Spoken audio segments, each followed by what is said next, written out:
अस्सलाम वालेकुम। Cooking with सीमा खान। आज हम आपके साथ मोहम्मद अली रोड की फ़ेमस मलाई चिकन बोटी स्टिक की रेसिपी शेयर करेंगे। आज आपको वही जायका घर में मिलेगा जो हम मोहम्मद अली रोड पे जाके खाते हैं। इंशाअल्लाह रेसिपी आपको ज़रूर पसंद आएगी। रेसिपी अच्छी लगे तो लाइक का बटन दबाना ना भूलें।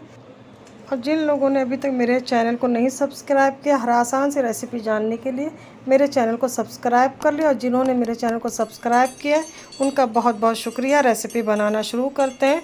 बिस्मिल्लाहिर्रहमानिर्रहीम। 1 किलो में बोनलेस चिकन ले लेना है। दुकानदार से मैंने लंबे लंबे स्ट्रिप में से काटने को कहा था, लेकिन गलती से उसने क्यूब में काट दिया है। आप बड़े बड़े मोटे मोटे स्ट्रिप में भी से कटवा सकते हैं। अब इसमें 1 टेबल स्पून हमने अदरक लहसुन का पेस्ट डाल दिया। चिकन में पानी बिल्कुल नहीं रहना चाहिए। आप इसे अच्छी तरीके से धो के छान के डालें। अब 20 हमने तेज़ वाली हरी मिर्च लेके उसमें थोड़ा सा हरा धनिया डाल के पीस लिया है, इसे डाल देंगे। अब 1 नींबू का रस। मिर्च आपने टेस्ट के हिसाब से रखिएगा। अगर आप ज़्यादा स्पाइसी खाते हैं तो मिर्च को आप बढ़ा सकते हैं।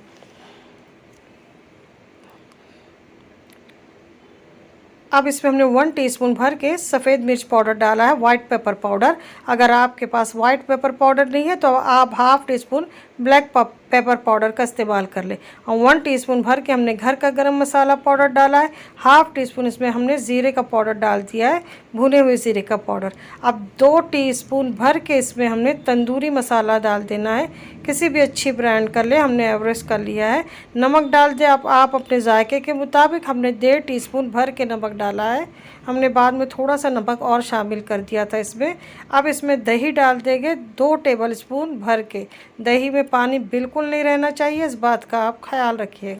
अब इसमें हम डालेंगे फ्रेश क्रीम। मलाई बोटी है तो क्रीम तो डालना लाजमी है। अब 2 टेबल स्पून भर के इसमें आप फ्रेश क्रीम डाल दें। और इसे और क्रीमी बनाने के लिए 1 टेबल स्पून भर के आप इसमें मायोनीज़ डाल दें।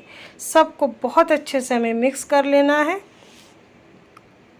चिकन पे हमने सारे मसालों को बहुत अच्छे से लगा लेना है। नमक और मिर्च आपने जायके के मुताबिक कम या ज़्यादा कर सकते हैं।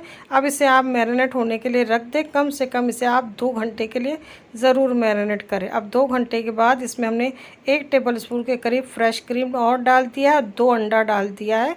वीडियो अचानक कैमरा ऑफ हो गया था तो अंडा डालते वक्त शूट नहीं हुआ, जिसके लिए सॉरी। अब इसमें आधा कप हमने कॉर्नफ्लोर भी डाल दिया। अब सबको अच्छी तरीके से मिक्स कर लेंगे।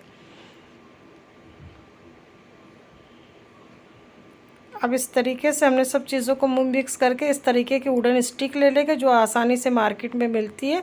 अब चिकन के पीसेस इसमें हम लगा लेंगे। आप इसमें कम से कम 3 पीसेस ज़रूर लगाएं।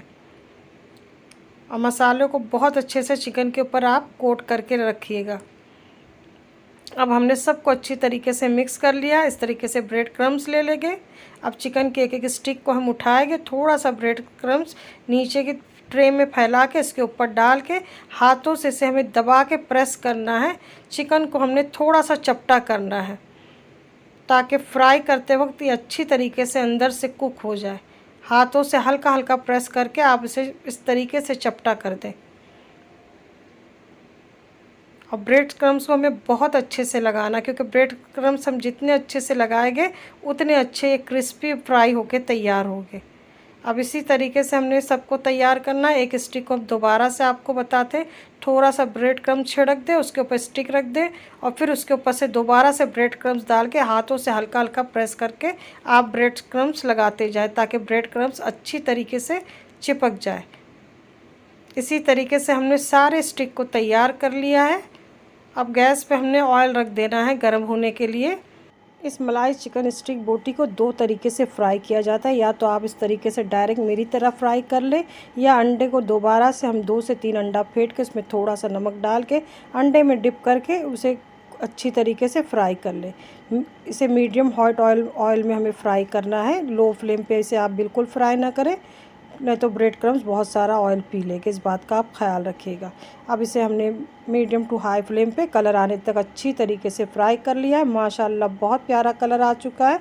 तो इसे हमने अच्छी तरीके से छान के किसी टिश्यू पेपर पे निकाल लेना है और इसे गर्मा गर्म आप सर्व करें प्याज के लच्छे, दही वाली चटनी और नींबू के साथ। बहुत ही मज़े के बनते हैं।